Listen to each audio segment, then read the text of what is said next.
සල්ලි දිවීම සැපක් නෙමෙයි. මතකයි නේද අපි කතා කළා. කිලෝ 500ක් බර සල්ලි මිටියක් ඔළුවේ උඩින් තිබ්බොත් සැපයිද?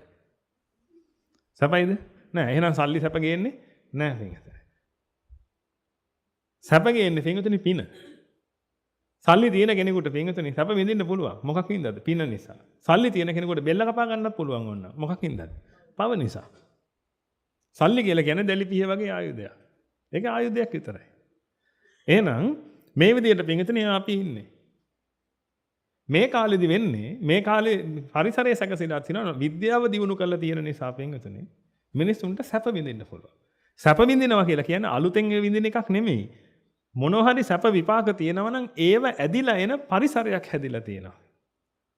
අපි මේ පරිසරයට කියනවා සමානන්තරය.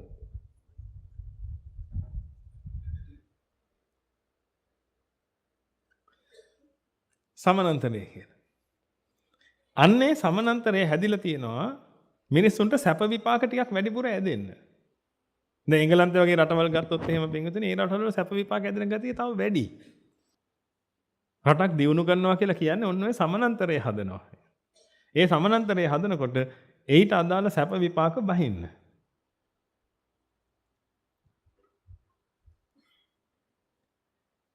මේ කාලේ විද්‍යාව ගොඩාක් දියුණු නිසා පින්විතනේ ඒ සමානන්තරය හැදිලා තියෙනවා සැප විපාක වැඩිපුර බහින්න. නමුත් විද්‍යාව දියුණුයි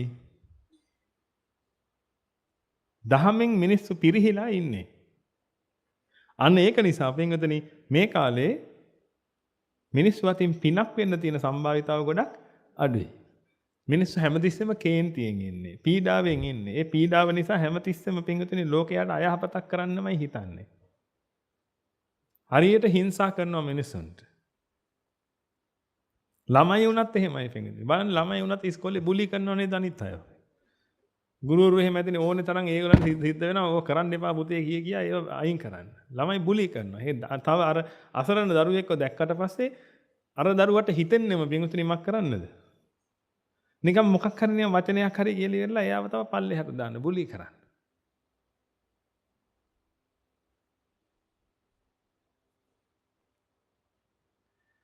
ඔය ඔක්කොම පව් පින්වතුනි. හිතන් ඉන්න එපා කවදාවත් මිනි මරණ එක විතරයි පව් කියන. ඔය ඔක්කොම පව්. උද බින්දු නිපාතේන උද කුම්භෝපි පූරති. වතුර බින්දුව පිරීලා වතුර කලේ මක් කළා යනවද? වතුර බින්දුව වැටිලා වතුර කලේ පිරීලා යනවා කොවිලේ හරි පින්වතුනි. ඒ වගේ ඔන්නෝම පින්වතුනි මේ කාලේ මේ පරිසරයේ පින්වතුනි මිනිස්සුන් හරියට පව් කරන පරිසරයක්. ඒක නිසා මොකද වෙන්නේ? පින් වළඳ පව් කරනවා. ඔන්න ඔය පරිසරය හැදිලා තියෙන්නේ. පින් වළඳ පව් කරනවා. කරගෙන යන්න. ඔන්න පිනක් වැළඳුවා. දැන් වැළඳුවා කියලා කියන්නේ දැන් ඒ විපාකේ නැහැ. ඒ වෙනුවට මොකද්ද කළේ? පව. පරිසරයේ සමානන්තරය හැදිලා තියෙන්නේ පින් වැදෙන්න. සැප. නේද? හොඳ හෝටලයකට ගිහිල්ලා කන්න ගියා. ඒ සැප. AC කරලා තියෙන හොඳ පුටු තියෙන ඉඳගත්තා. හැබැයි වේටර් පොඩ්ඩක් පරක් වුණා. දැන් මොකද කරන්නේ? දැන් පැනගෙන ගියා. දැන් මොකද වෙන්නේ? පින කෑවා පව හැදුවා. පින කෑවා පව හැදුවා.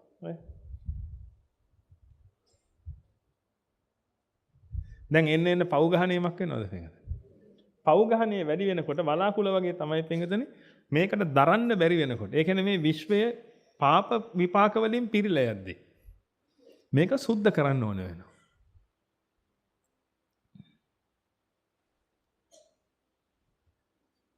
කාටද? ඊශ්වරටද? දෙවියන් වහන්සේටද? කාටද? නෑ විශ්වයට. විශ්වයට එවත් දැන් මේකේ ස්වභාවයට මේක. කවුරුත් කරන වැඩක් නෙමෙයි. වස්සවන්නේ කොහොමද මේක? වස්ස වොනවා කියලා එකක් නෑ නේද? මොකද්ද වෙන්නේ? අපි ජල චක්‍රය කියලා එකක් දන්නවා. මෙන්න මේක සිද්ධ වෙනවා මේ විදිහට සිද්ධ වෙනවා කියලා අපි දන්නවා. වලාකුළු ගැබ් ගන්නවා. වලාකුළු ගැබ් අරගෙන ගැබ දරා ගන්න බැරි වෙනකොට මක් වෙනවද? වැටෙනවා පල්ලෙහාට. අන්න ඒ වගේ පින්වතුනි මේකත් දරා ගන්න බැරි වෙනකොට මේකත් වැටෙනවා. වැටෙනවා හේවත් පින්වතුනි මේක අහෝසි කරන්න ඕනේ. මේ විපාක ටික අහෝසි කරන්න පින්වතුනි ක්‍රම දෙකක් තියෙනවා. මොකක්ද ඒ? එක අරිහත් වෙලා පිරිනිවන් පාන්න ඕනේ. ඒක කල්ලිමුද? ඒක වෙයිද? ලෝකේ ඉන්න ඔක්කොම අරිහත් වෙලා පිරිනිවන් පානවා. ඒක වෙන්නේ නැහැ. එහෙනම් වෙන්න තියෙන එක ඊළඟ එක මොකද්ද? පරිසම් දෙනවා. මේවා පරිසම් දෙනවා. මතක නැහැ පින පරිසම් දීලා ඒ පින අයින් වුණා. ඒක වෙනුවට පවක් කළාට පස්සේ එතනට පවක් එකතු වුණා. ඔන්න ඒ විදිහට පින්විතනි මේ සමස්ත විපාක ශක්තිය පාප විපාක බවට හැරෙනවා. දැන් හැරෙමින් පවතින්නේ. මේවා ප්‍රතිඵල ඔබ දැකගනී පින්විතනි 2030 විතර පණිද්දී. මේක වැටේ. එතකොට ඔබට තේරෙයි ඒක. දරුවන් හොඳට උගන්වලා එහෙම තියාගෙන ඉන්න. මම එදාට ඔබට කියනවා මාගාවට එයිනේ ඔබ එදාට. මම එදාට ඔබට මේ එකම පැහැදිලි කරලා දෙනවා. පැහැදිලි කරලා වැඩක් නැහැ. එන්නේ වැලහින්නක් වගේ ආණ්ඩා වැලපි එන්නේ. ඉතින් එදාට මොනවා කියන්නද?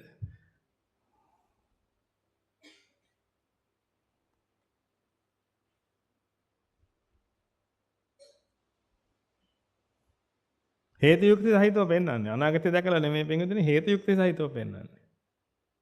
මෙන්න මේවා වෙන්න පුළුවන්. මේක නොවෙන්නත් පුළුවන්. නොවෙන්න කරන්න හැම දෙයක් තියෙනවා. මම කරන්න ඕනද? ලෝකේ පිනට නැඹුරු කරවන්න. පුළුවන්. උත්සාහ කරමු. ඒකට තමයි අපි මේ උත්සාහ කරන්නේ. නැත්නම් පිනට නැඹුරු කරන්නම නෙමෙයි. නිවනට නැඹුරු කරන්න උත්සාහ කරන්නේ අපි ලෝකේ. ඒ නිවනට නැඹුරු කරන්න කරන උත්සාහයේදී පිරිසක් පිනට නැඹුරු වෙයි. ඒ පිනට නැඹුරුනොත් මේක තව කල්යයි. නැත්නම් පින්වදින මේ බොහොම ළඟපාතකදී මේක එන්න නියමිතයි. මොකද හේතුව ඔබට තේරෙනවනේ. මිනිස්සෙක් දවසක කරන කර්ම වලින් වැඩි හරියක් පුණ්‍ය කර්මද පාප කර්මද කරන්නේ. පාප කර්ම කරන්නේ පින වළඳ කියලා ඔබට තේරෙන්නේ නැද්ද? හොඳ ලස්සන ගෙයක් හදාගෙන ඒ ගේ ඇතුලේ ඔක්කොම AC කරගෙන ඔක්කොම කරගෙන වතුර ටිකක් අදින්න තියනවද අද? මං හිතන්නේ මෙතන එක ගෙයක්වත් නැතුව ඇති පින්වදින ලිඳෙන් වතුර ඇදලා වතුර බොන්න. අතනින් පතර ඇති ගෙයක් දෙකක් වොන්න. ලිඳෙන් වතුර ඇදලා වතුර බොන්න. වතුර එකක් අදින්න නැහැ. වතුර එකක් කලේ තියාගෙන එන්න නැහැ. කලේ උකුලේ තියාගෙන එන්න නැහැ. ඒ මොකුත් නැහැ. සමහරට බින්දුනේ හේනට කුඹුරටවත් කලයකින් වතුර අදගෙන ගිහලා දාන්න දෙයක් නැහැ. මෝටර තියෙන ඔක්කොම ඒ ගෙනල්ලා ගහලා ඒ ටික කරන්න. එහෙනම් මිනිස්සු සැප භුක්ති විඳිනවා. හැබැයි සැප භුක්ති විඳින්නට කරන්නේ වැඩිපුර පව්. නේද? සැප භුක්ති විඳිනවා. ඉස්සර නම් මිනිස්සුන්ට සිද්ධ වෙනවා පින්විතනේ ගිහලා කොලයක් ගන්න බල කෘමියෝ ඉන්නවනම් ඒගොල්ලෝ අයින් කර මොන හරි කරන්න. නේද? දැන් එච්චර දුක් විඳින්න ඕනේ නැහැ. දැන් කරන්න තියෙන්නේ මොකද්ද?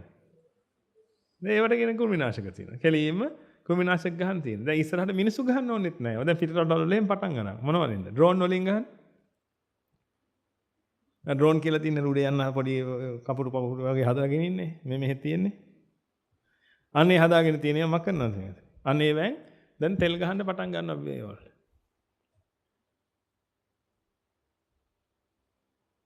උදේ මිනිස්සුන්ට මහන්සි වෙන දෙයක් ඇත්තෙම නැහැ. අක්කරයකට ගහගෙන ගියා ඔක්කොම කෘමිනාශක. කෝටි ප්‍රකෝටි ගණක් එකපාරම මැරලා ගියා. අර සැපේ විඳින ගමන් මහා අනන්ත අප්‍රමාණ මහ පව් කන්දරාවක් කරගන්නවා.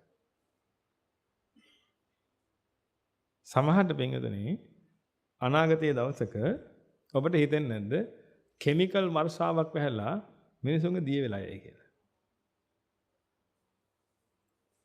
අද හිත නෙමෙයි මම මේ කියන්නේ. එහෙම හිතෙන්නේ නැද්ද ඔබට? වැඩි හරියක් ප්‍රාණඝාත සිද්ධ වෙන්නේ මේ කාලේ මොනවද මේකදනේ? මොනවද? කිමිකල් වලින්. වැඩි හරියක් ප්‍රාණඝාත.